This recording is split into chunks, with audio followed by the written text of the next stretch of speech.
Hello welcome to Malu speaking ചാനലിലെ പുതിയൊരു വീഡിയോയിലേക്ക് എല്ലാവർക്കും സ്വാഗതം. സോ ഇന്നത്തെ വീഡിയോ എന്ന് പറയുന്നത് ഇന്ന് ആറ്റുകാൽ ഭഗവതി ക്ഷേത്രത്തിൽ 7ാം ഉത്സവ ദിവസമാണ്.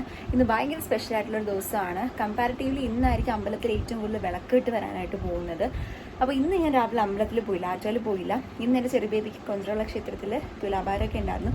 അപ്പോൾ അതൊക്കെ കഴിഞ്ഞ് ഞാൻ തിരിച്ച് വീട്ടിൽ വന്നതിന് ശേഷം എൻ്റെ രാജചേച്ചിയുടെ വീട്ടിൽ അവിടുത്തെ റെസിഡൻസിൽ വിളക്കേട്ട് ഇറക്കുന്നുണ്ട്. അപ്പോൾ അവിടെ പോയി അവിടെ ഉച്ചയ്ക്ക് അന്നദാനമൊക്കെ ഉണ്ടായിരുന്നു, നല്ല പായസമൊക്കെ ഉള്ള അന്നദാനമൊക്കെ ഉണ്ടായിരുന്നു. അപ്പോൾ ഞാൻ എൻ്റെ അടുത്ത് എപ്പോഴും 2-3 വർഷമായിട്ട് പറയും, പക്ഷേ എനിക്ക് പോകാനായിട്ട് പറ്റിയിട്ടില്ല. അപ്പോൾ ഇന്ന് ഇത്തവണ എനിക്ക് സമയം കിട്ടി. അപ്പോൾ ഞാൻ മാത്രം പോയിട്ടുണ്ടായിരുന്നില്ല, ഞാൻ മാത്രം ചേച്ചിയുടെ വീട്ടിലോട്ട് പോയി. ചെറിയ ബേബീനെ വീട്ടിലാക്കിയിട്ട് ഞാൻ മാത്രം പോയി കുറച്ച് കാര്യങ്ങളൊക്കെ കണ്ടു. വിളക്കേട്ട് ഉണ്ടാക്കുന്നത് ഞാൻ ആദ്യമായിട്ടാണ് കാണുന്നത് കേട്ടോ. അപ്പോൾ അതൊക്കെ കണ്ടിട്ട് ഞാൻ തിരിച്ച് വീട്ടിലേക്ക് ഇപ്പോൾ വന്നിട്ടുണ്ട്. അപ്പം ഇതാണ് നമ്മുടെ ഇന്നത്തെ വീഡിയോയുടെ ഇൻട്രോ എന്ന് പറയുന്നത്. ഇനി നമുക്ക് ഓരോ കാര്യങ്ങൾ കണ്ടുവരാം. അപ്പോൾ വീഡിയോ ആദ്യമായിട്ട് കാണുന്നവർ ചാനൽ സബ്സ്ക്രൈബ് ചെയ്തില്ലെങ്കിൽ സബ്സ്ക്രൈബ് ചെയ്ത് സപ്പോർട്ട് ചെയ്തതിന് ശേഷം വീഡിയോ മുന്നോട്ട് കാണാം. തൊട്ടടുത്തുള്ള കുഞ്ഞ് ബെല്ലൈക്കൻ ഒന്ന് എനേബിൾ ചെയ്ത് കഴിഞ്ഞാൽ ഇതുപോലെ ഞാൻ അപ്ലോഡ് ചെയ്യാൻ പോകുന്ന പുതിയ വീഡിയോസിൻ്റെ നോട്ടിഫിക്കേഷൻസ് നിങ്ങൾക്ക് പെട്ടെന്ന് അവൈലബിൾ ആകുന്നതായിരിക്കും. അപ്പോൾ നമുക്ക് നേരെ വീഡിയോയിലേക്ക് പോകാം. കൊഞ്ചറോള ക്ഷേത്രത്തിൽ അന്ന് മറട്ടായിരുന്നു, അതായത് പൊങ്കാല നടന്ന് അടുത്ത ആഴ്ച പൊങ്കാലയുടെ അതേ ദിവസം അമ്പലത്തിൽ നല്ല വിശേഷമാണ്. അപ്പം അൺഎക്സ്പെക്റ്റഡ്ലി അന്നാണ് ചോറൂണ് പ്ലാൻ ചെയ്തത്. ചോറൂണൊക്കെ കഴിഞ്ഞ് വീട്ടിൽ വന്ന് ഞാൻ ഹെൽമെറ്റൊക്കെ വെച്ച് രാജചേച്ചിയുടെ വീട്ടിലോട്ട് പോകാനായിട്ട് ഇറങ്ങിയപ്പോഴത്തേക്കും മഴ പെയ്യുമായിരുന്നു. അതുകൊണ്ട് നനയേണ്ട, റിസ്ക് എടുക്കേണ്ടെന്ന് വിചാരിച്ച് ഞാൻ ഓട്ടോ ബുക്ക് ചെയ്ത് പോവുകയാണേ. പക്ഷേ ഞാൻ ഓട്ടോയിൽ കയറിയതും മഴ മാറി നല്ല വെയിലായി. ഇതേ സമയം ഞാൻ സ്കൂട്ടിയിലാണ് വന്നിരുന്നെങ്കിൽ ഉറപ്പായിട്ട് നനഞ്ഞ് കുതിർന്നൊരു പരുവായാണ്. മഴയൊക്കെ നല്ല രീതിയിൽ ഉറക്കുമായിരുന്നു കേട്ടോ. അതങ്ങനെയാണ്.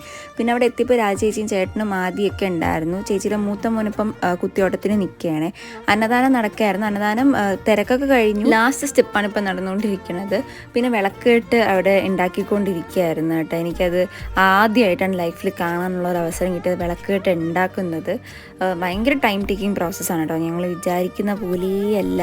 ലാസ്റ്റ് ഉണ്ടാക്കിയെടുക്കുന്ന ഒരു ഭംഗി എന്ന് പറയുന്നത് അവേഴ്സ് ഓഫ് വർക്കിൻ്റെ റിസൾട്ടാണ്. കുരുത്തോലയൊക്കെ അത് വെച്ച് പല പല രീതിയിൽ ഉണ്ടാക്കുന്നത് എങ്ങനെയാണോ എന്തോ. ഞാൻ കണ്ട് അകത്ത് കയറി കഴിച്ച് തിരിച്ച് വീട്ടിൽ പോകാനായിട്ട് 2 മണിക്കൂറിന് ശേഷം ഇറങ്ങിയപ്പോഴും ഏകദേശം അതേ സ്റ്റേജ് പോലെയാണ് എനിക്ക് തോന്നുന്നത്. കാരണം മൈന്യൂട്ടായിട്ടാണ് ഓരോ കാര്യങ്ങളും നല്ല നീറ്റായിട്ട് ചെയ്യുന്നത്. കാരണം ഇത്രയും കളിച്ച് വരുന്നതല്ലേ, അപ്പോൾ അതുകൊണ്ട് ഇളകിപ്പോകാനോ ഒന്നും പാടില്ലല്ലോ. ഇനി നമുക്ക് ഫുഡ് കഴിക്കാം. ചോറ്, സാമ്പാർ, മാങ്ങ അച്ചാർ, കിച്ചടി, അവിയൽ, തോരൻ, അടപ്പായസം. കറിയൊക്കെ അടിപൊളിയായിരുന്നു കേട്ടോ. എനിക്ക് ഏറ്റവും ഇഷ്ടപ്പെട്ടത് കിച്ചടി മാങ്ങാച്ചാറാണ്. മാങ്ങാച്ചാർ ഒരു രക്ഷയില്ലായിരുന്നു കേട്ടോ, നല്ല അടിപൊളിയായിരുന്നു. എല്ലാ വർഷവും ഇവിടെ അന്നദാനം ഉണ്ട് കേട്ടോ. ഉച്ചയ്ക്ക് അന്നദാനം ഉണ്ട്, രാത്രിയിൽ വിളക്കിറങ്ങുന്നതിന് മുന്നേയും ഫുഡ് ഉണ്ട്. ചേച്ചി എൻ്റെ അടുത്ത് എപ്പോഴും പറയാം അവിടുത്തെ വിളക്കിട്ട് ഭയങ്കര ഗ്രാൻഡാണ്, നല്ല രീതിയിലാണ് ഇറക്കണമെന്നൊക്കെ പറയാം. അപ്പോൾ എനിക്ക് അപ്പം തന്നെ കാണണമെന്ന് ഭയങ്കര ആഗ്രഹം ഉണ്ടായിരുന്നു. കഴിഞ്ഞ പ്രാവശ്യം ഞാൻ പ്രഗ്നൻ്റ് ആയിരുന്നു. അതിന് മുന്നത്തെ പ്രാവശ്യം എന്നോട് കാണാനായിട്ട് അമ്പലത്തിൽ വരാനായിട്ട് പറഞ്ഞു. അപ്പോൾ ഞാൻ അമ്പലത്തിൽ വരാനായിട്ടൊക്കെ റെഡിയായി വന്നപ്പോഴത്തേക്ക് എന്തോ ഒരു അത്യാവശ്യ ഘട്ടം വന്നിട്ട് എനിക്കത് ഓർമ്മയില്ല. അതുകൊണ്ടാണ് എനിക്ക് പോകാൻ പറ്റാത്തത്. ഞാൻ പോകുന്നു, വൈകിട്ട് കാണാം. കുറച്ച് നേരം ചേച്ചിയായിട്ട് സംസാരിച്ചു വന്നപ്പോൾ സമയം പോയതേ അറിഞ്ഞില്ല. അങ്ങനെ ഞാൻ ഫുഡൊക്കെ കഴിച്ച് കുറച്ച് നേരം ഇരുന്നതിന് ശേഷം ഞാൻ വീട്ടിലേക്ക് പോകാനായിട്ട് തിരിച്ച് ഓട്ടോ ബുക്ക് ചെയ്ത് വീട്ടിലേക്ക് വിട്ടു. ആ സമയത്ത് എൻ്റെ അമ്മയും ചെറിയ ബേബിയും എൻ്റെ അനിയനും കൂടെ ആറ്റുകാലിൽ പോയി. ചെറിയ ബേബി ഉള്ളതുകൊണ്ട് നല്ല അടിപൊളിയായിട്ട് അവർക്ക് ദർശനവും കിട്ടി. മണക്കാട് ഏരിയയിൽ ഒരു ദിവസത്തിന് മുന്നേ തന്നെ കൊതുമ്പുംചൂടിൻ്റെയും തെരളിയിലയുടെയും പാത്രങ്ങളുടെയും ചട്ടിയുടെയൊക്കെ ഒരുപാട് കടകൾ വന്ന് ഫാൻസി സ്റ്റോർ വരെ അവിടെ വന്നിട്ടുണ്ടായിരുന്നു കേട്ടോ. ഈവനിങ് ആയപ്പോൾ ഞാനും അമ്മയും ചെറിയ ബേബി അനിയനും കൂടെ അമ്പലത്തിൻ്റെ സൈഡിലോട്ട് ഇറങ്ങി. 2 ദിവസം ചെറിയ ബേബിനെ ഞാൻ കൊണ്ടുപോയിട്ടേ ഇല്ലായിരുന്നു കേട്ടോ. പക്ഷേ ഇത്തവണ തിരക്ക് നല്ല രീതിയിലുണ്ട്, ഭയങ്കര തിരക്കാണ്, ആളൊരുപാടുണ്ട്. പക്ഷേ അമ്പലത്തിൽ സ്പ്രെഡ് ചെയ്ത് നിൽക്കാൻ സ്ഥലമുണ്ട്. കാരണം വണ്ടികൾ വിടുന്നില്ല, കുറച്ചുകൂടെ ഓർഗനൈസ്ഡ് ആയിട്ട് ചെയ്യുന്നതുകൊണ്ട് വണ്ടികൾ അധികം വിടാത്തത് കൊണ്ട് ആളുകൾക്ക് നല്ല രീതിയിൽ സ്പ്രെഡ് ചെയ്ത് നിൽക്കാം. നമുക്ക് കുഞ്ഞു മക്കളെയൊക്കെ കൊണ്ടുപോകുന്ന സമയത്ത് കുറച്ചുകൂടെ സേഫായിട്ട് നിൽക്കാൻ പറ്റും കേട്ടോ. പിന്നെ നമ്മൾ കുറച്ച് നേരം അമ്പലത്തിൻ്റെ സൈഡിൽ നിന്ന് ചെറിയ മഴചാറലുണ്ടായിരുന്നു കേട്ടോ.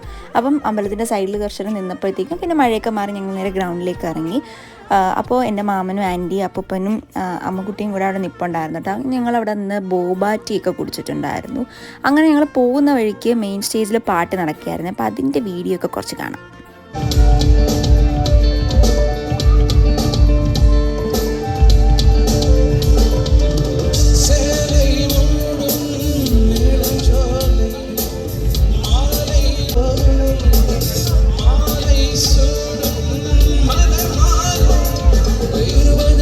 ഈ ലൈറ്റിൻ്റെ നോർമൽ ടൈപ്പ് എന്ന് പറയുന്നത് 60 റുപ്പീസും ഹാങ്ങിങ് ടൈപ്പ് 80 റുപ്പീസാണ്. ഞാൻ നോർമലിൽ 2 വാങ്ങി എത്ര നാളോടുമെന്ന് കണ്ടറിയാം.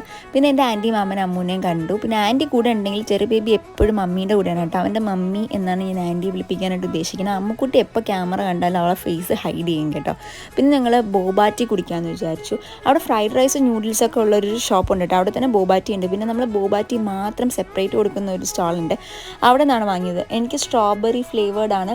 ഐസ്ക്രീമിലും ഞാൻ കൂടുതലും ഒരു വാനില അല്ലാണ്ട് എനിക്ക് ഇഷ്ടമുള്ളത് സ്ട്രോബെറിയാണ്. അതുകൊണ്ട് സ്ട്രോബെറി ഫ്ലേവേർഡിൽ സ്പെഷ്യലായിട്ടുള്ള ബോബ വരണം. അപ്പോൾ അതിൽ ഐസ്ക്രീം ആഡഡ് ആയിരിക്കും. അപ്പോൾ കുറച്ചും കൂടെ തിക്കായിരിക്കും സംഭവം. മുരളിയുടെ മിൽക്കൊക്കെ യൂസ് ചെയ്തിട്ടാണ് കേട്ടോ അവർ ബോബാറ്റി ഉണ്ടാക്കുന്നത്. എന്തുകൊണ്ടും നല്ല ഹൈജീനിക് ആയിട്ടാണ് ഈ ഒരു സ്റ്റാളിൽ ചെയ്യുന്നത്. പിന്നെ എന്തു പറയാനാണ്, ഒരു ഉത്സവ സ്റ്റാളിൽ നിന്ന് നമുക്ക് കുടിക്കാൻ പറ്റുന്നതിൽ ദ ബെസ്റ്റ് ആണ് കേട്ടോ. സ്പെഷ്യൽ വാങ്ങി കുടിക്കുന്നതാണ് ഏറ്റവും നല്ലത്. അപ്പോൾ അതിൽ കുറച്ച് തിക്നെസ് ഉണ്ടാവും.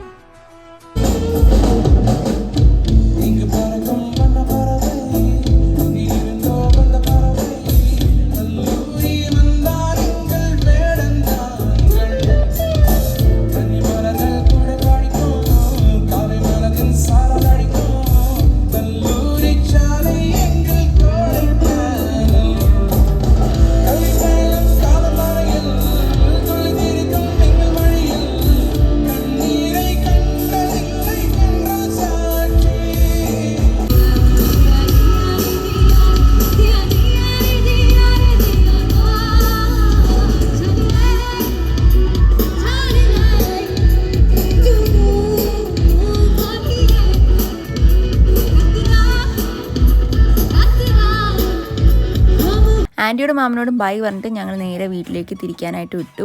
അപ്പോഴത്തേക്കും അമ്പലത്തിൻ്റെ സൈഡിലേക്ക് വന്നപ്പോൾ ഞങ്ങൾ വന്നതിനേക്കാളും നല്ല തിരക്കായിരുന്നു കേട്ടോ. അവിടെ കെട്ടിയിരിക്കുന്ന കമ്പിക്കകത്ത് മുഴുവൻ ആളും നിറഞ്ഞു. ഏകദേശം നല്ല ലേറ്റായി നമ്മുടെ നട അടയ്ക്കാനെന്നാണ് അറിഞ്ഞത്. പിന്നെ വിളക്കെട്ടിൻ്റെ കാര്യം പറയുകയാണെങ്കിൽ അപ്പോൾ ഒറ്റ വിളക്കെട്ട് പോലും വന്നിട്ടില്ലായിരുന്നു. മണക്കാട് സൈഡിൽ നിന്ന് തന്നെ ഏകദേശം 30 വിളക്കെട്ട് ഇന്നലെ ഉണ്ടായിരുന്നു കേട്ടോ. അങ്ങനെ ക്യൂവിലാണ് വന്നുകൊണ്ടിരുന്നത്. എല്ലാം ഒരുമിച്ചാണ് വന്നത്. പിന്നെ ഞങ്ങൾ ചെറിയ ബേബിക്ക് വേണ്ടിയത് ഈ ഒരു കളിപ്പാട്ടം വാങ്ങിയിട്ടുണ്ടായിരുന്നു കേട്ടോ. നല്ല രസമുണ്ട്, കളർഫുൾ ആയിട്ടുണ്ട്. അതവന് കാണാനും നല്ല ഇഷ്ടപ്പെട്ടു. അവിടെ വെച്ച് എൻ്റെ ആൻറ്റിയെ കണ്ടിട്ടുണ്ടായിരുന്നു കേട്ടോ. പിന്നെ ഞങ്ങൾ ജംഗ്ഷൻ വരെ നടന്നു. അവിടെ നമുക്ക് ഓട്ടോയും കിട്ടി കേട്ടോ. ഞാൻ പിന്നെ ഈ ഉപ്പിലിട്ട മാങ്ങ വാങ്ങിയിട്ടുണ്ടായിരുന്നു. പിന്നെ രാജി ചേച്ചി എനിക്ക് അവിടെ നിന്ന് വിളക്കിട്ട് ഇറങ്ങുന്ന കുറച്ച് വീഡിയോസൊക്കെ അയച്ചു തന്നിട്ടുണ്ടായിരുന്നു. അപ്പോൾ ചേച്ചിയെ കൊണ്ട് പറ്റുന്ന രീതിയിൽ ചേച്ചി വീഡിയോ എടുത്ത് അയച്ചു. വിളക്ക് നല്ല അടിപൊളിയായിട്ട് ചെയ്തിട്ടുണ്ടായിരുന്നു. നല്ല സൂപ്പറായിട്ട് എല്ലാം നടന്നു എന്നും ചേച്ചി പറഞ്ഞു. ഇനി നമുക്ക് 8ാം ഉത്സവ ദിവസമാണ് ഇന്ന്.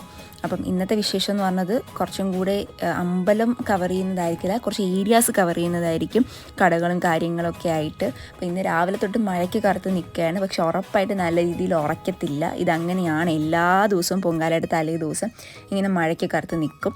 അതങ്ങനെയാണ്, ഒരു ശുദ്ധി കലശം പോലെ. അപ്പോൾ എല്ലാവർക്കും എൻ്റെ ഈ വീഡിയോ ഇഷ്ടപ്പെട്ടു എന്ന് വിചാരിക്കുന്നു. ഇഷ്ടപ്പെട്ടാൽ വീഡിയോ ലൈക്ക് ചെയ്യുക, അഭിപ്രായങ്ങൾ കമൻറ്റ് ചെയ്യുക, മാക്സിമം എല്ലാവർക്കും വീഡിയോ ഷെയർ ചെയ്ത് കൊടുക്കുക, ചാനൽ സബ്സ്ക്രൈബ് ചെയ്തേക്കുക, മാക്സിമം സപ്പോർട്ട് ചെയ്തേക്കുക. സോ അടുത്തൊരു വീഡിയോ ആയിട്ട് കാണുന്നത് വരെ till then take care, Tata. അപ്പോൾ ഇന്നത്തെ എൻ്റെ വ്ളോഗിൽ ഒരു മേജർ കോൺട്രിബ്യൂഷൻ നടത്തിയ രാജി ചേച്ചിക്ക് ഒരു താങ്ക് യു.